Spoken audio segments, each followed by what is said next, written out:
kind of a windy day today. I'm so sorry for any of the external noise. Hopefully, this mic doesn't pick up on the wind. A little fun fact about me, I am half Pakistani, half white.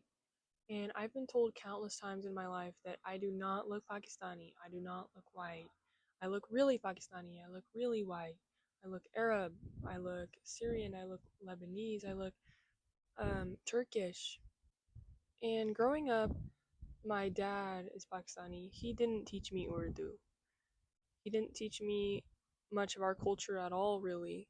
I mean, I watched Bollywood movies, I listened to Hindi music and Pakistani music and Punjabi music, and I ate our food and things like that, and I had family from over there that I would call every now and then, but I didn't look like any of them. I didn't speak the same language that they did.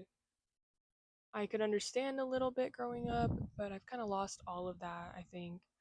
My entire life, I felt very excluded from everything, from cultures, from groups of people, from having my people, per se. I always wanted that. I always wanted some sort of community. I always, I guess, longed for a place to belong. And it really just hurt me growing up and even in high school because I didn't look like anyone and no one else looked like me, and it didn't really feel like I belonged anywhere or with anyone. And any of my mixed friends that I've ever had have kind of experienced a little bit of the same thing, but most of them are Hispanic and like white, so they would still speak Spanish and they would still be a huge part of the culture and they looked like their family and stuff. If you saw my family, I don't look like anybody in my family. So when I would see my dad, my brown family, I didn't look like any of them. When I would go with my mom to family events, I didn't look like any of them. One side was tan skinned, dark hair, dark eyes, and a language. The other side was light skin, blue eyes, blonde hair, and Christian. So on one side of the family, I share a faith, and on one side of the family, I guess I share a language, and that's kind of all. And my parents are divorced, so I really didn't get to learn a whole lot about my culture growing up, as much as maybe I could have if they stayed married. I'm not saying that I wish that they stayed married. I don't, but I'm saying that maybe if, you know, both sides of my family were equally involved in my life, maybe I would be different or I would have turned out a little bit different. And I would spend nights sometimes crying because of the realization that I would just think about how I didn't feel like I belonged anywhere and that maybe I didn't belong anywhere. In my entire life, I've been interested in cultures. I've studied 5+ languages. I've visited I've visited different countries, and I have an incredibly diverse friend group, and just people in my life are not all the same kind of people, are not all from the same places. And the other night, I was talking with a friend about this, and afterwards, I realized that maybe me not belonging anywhere means that I belong everywhere.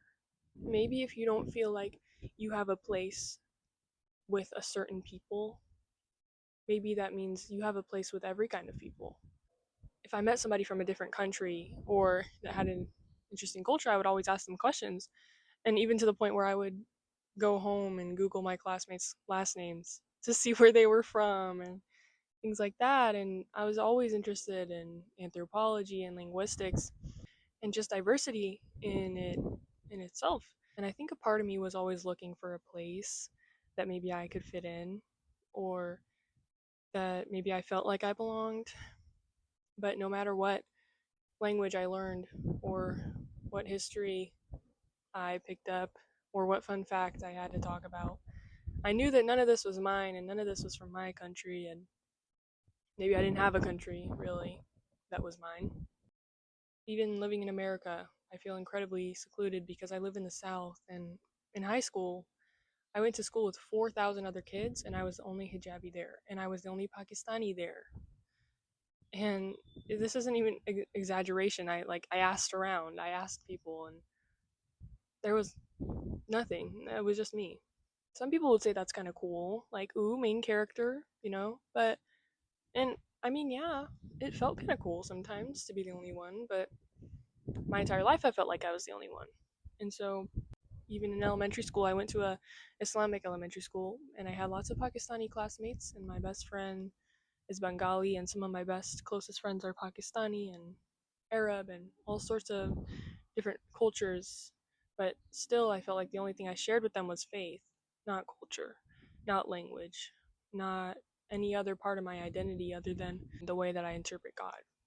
And so, looking at all of this, I decided to come to the conclusion that maybe my soul doesn't belong in one place. Maybe God made me to be curious and to learn about others all the time and to always want to know more, because I realized that countries and cultures are incredibly interesting, but at the end of the day, we all belong to one earth. We all come from one people.